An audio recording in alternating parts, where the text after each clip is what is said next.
Hello welcome to MP creations vlog. Today హెల్తీగా dosa batter ఇంట్లోనే ఎలా ప్రిపేర్ చేసుకోవాలో మీకు ఈ వీడియోలో చూపిస్తాను.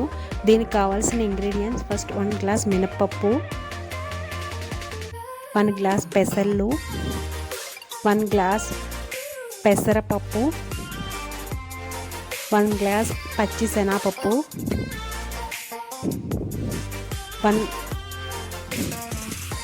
2 గ్లాసెస్ బ్రౌన్ రైస్, 1 గ్లాస్ కొరలు. దీన్ని ఓవర్ నైట్ 8 అవర్స్ నానబెట్టుకోవాలి వాటర్లో. ఇలా నానబెట్టుకున్న దాన్ని ఇలా వస్తుంది మనకి. దీన్ని మిక్సీలో సాఫ్ట్గా రుబ్బుకోవాలి.